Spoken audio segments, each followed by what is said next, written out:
here at the Giant supermarket. I had to get a couple things that are only available at this location of Giant and across the stores worldwide or citywide. And as per usual, I've been here a few times and the escalator's been working, but they love to have the escalator not working. So there's a little Starbucks in here as well. Welcome to Giant. And they have a little Starbucks. This would be a licensed Starbucks, so Giant would really be operating. Technically, you can use an EBT food card for food only, like a pumpkin loaf or what have you. At least you used to be able to, because it would be operating on the grocery system as opposed to a corporate Starbucks system. So the registers are hooked up, supposedly, at least they were in Publix in Florida, at the Publixes in Florida. They are hooked up to the grocery cash register system, which allows you to buy something like a pumpkin loaf with your EBT card, only in licensed stores. So counterterrorism in the house. There's an event up at the Ben Franklin Parkway. So I imagine that's why he's sort of making his rounds or whatever. Which way am I going?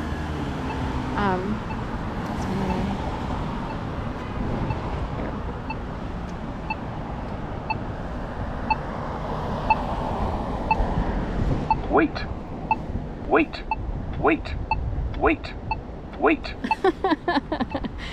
I love doing that, and anyway, at least it only happens when you actually press the button when it's operating and waiting to, but there are a couple traffic signals that will say wait just automatically, but I'm trying to think, is that true on Spring Garden, or it just keeps saying wait, or you have to press the button? Either way, when you have a lot of robotic machinery telling you what to do on top of like your boss telling you what to do or bossy people telling you what to do, and you don't know how to respond correctly, at least to robot machinery, you sort of have to put up with it. But say, this is a little joke, like say you're in the bagging, self-checking section or whatever of CVS or any grocery store, and you want to beat up like the register. Place items in the bag, place items in the bag, and you're like, they're in the bag, they're on the thing. Like, there's a whole system. I've actually sort of done a small research project where I figured out who has the nicest self-checkout registers. Technically, Rittenhouse Square and South Square Supermarket, and these are standalone supermarkets, they have the nicest self-checkout registers. Really sweet voice, totally kind, and you're not upset with the register for bossing you around, right? So those are the only two stores, Rittenhouse Market and South Square. Even though I don't love the stores themselves, the self-checkout is actually the sweetest, kindest voice. Nowhere else do they have this. Some of the bitchiest registers, I get a little gossipy here, would be CVS. Where are you, JC? Oh, we're supposed to get water. Okay. CVS has some of the bitchiest registers. Whole Foods is sort of in between. Whole Foods doesn't require the feeling of products on the other side to make sure that you put the products in a bag, say on the other side of the register. It's hard to tell, but the bitchiest one is CVS. Place the item in the bag. Do this, do that, do that. It's really like bad. Here at Giant, the major issue with that supermarket is they don't allow for people who have their own bags. Like, they're okay with you having your own bag, but if you put the bag on the side of the register where you would place your items in the bag, it gets confused, and then you have to have someone who works at the store, come over to override the messaging. So I keep my bag, and I'll show you my bag. I have a big dry bag. It's a whole thing because I get groceries and stuff. So I have a big dry bag like that. Sometimes I put a universal cover on it when it's raining hard because the outside pocket still gets wet. But everything inside really does stay dry. It rolls down at the top. This is city living, it's almost like hiking, but that's like a rubbery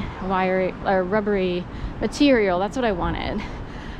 Sort of like an inner tube-ish, tire-ish. But at Giant, the best thing to do if you have your own bag and you're not going to use their bags is to put your bag on the floor, then scan your items, but put them on the ledge as if you were putting them in a bag that was on the ledge. It needs to feel the products on that other shelf on the opposite side when you scan and put it down.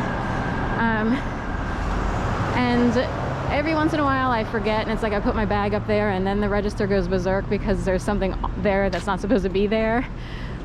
So just keep your bag on the floor if you're someone who brings your own bag. Are we going? And we'll come back for water later. I have enough for 3 days depending on how quickly I drink my water. I get 1.5 liter, often from Trader Joe's or Whole Foods depending. So anyway, at Giant, just the simplest thing is to scan your bags and put them over on the other ledge and let them sit there open, not in any bag whatsoever. And then bag them afterwards. Especially if you have your own bag, keep your bag on the floor. Hopefully you're in a position to do that, or in a cart if you have a cart. I usually have a basket, but if you have one of those little carts, you know, and then just put the products in after you rung through, like after you get your receipt or when the receipt is processing, then you can put your items in your own bag. Even if you had a bag from Giant, I would still say just put them on the ledge. I feel like the ledge has some sort of sensor and it knows if there's a product there if you scan it, and it needs to know that this. So anyway, they're temperamental little things. Leaves me, that would be a good place for a yoga studio. So I was thinking about yoga yesterday, and we're here on Market Street, by the way, and 22nd. 22nd is considered a major thoroughfare, hence a bike lane, and so forth and so on. So the bike lanes used to be on the right, which is more normal. Now they're on the left, and that seems normal, but you know, basic laws say anyone in any kind of motorized or bike or anything with wheels, you're supposed to be on the right and going in the direction of traffic. You follow traffic rules. But once again, Philly had to flip everything. They reverse curses. So I actually think that it's in favor of my situation to fix whatever began in 2011. I actually believe that. So I take a little credit here and for surviving something that was not meant to be survived while still intact, mentally or physically. And, you know, sort of take that as, and that seems like a big thing. I normally don't, you know, I'm a very modest person, but what I experienced was so bad, it's ridiculous. So I look pretty good considering, but someone kept me pieced together, trust me. There's an angel or a group of angels out there, and we have to keep Sharon pieced together, just keep her together. You just picture these people keeping all the pieces that would have been shattered on the ground. We'll keep her together, and she knows she's quote unquote superior. I only say this because of how bad it was, because of how cruel and unusual the punishment of nothing. Like, it's like being punished. That's what they want you to believe. Like, it's part of the mind scramble. You messed up, we're gonna punish you, and you're like, I don't even know how I messed up. So anyway, that's just one of a million philosophies put through on purpose. So we'll leave it at that. Maybe in the future people will better understand how communication operates and why people wind up with scrambled brains. It's because of other people being bad, and that's the only way they can get ahead, is by being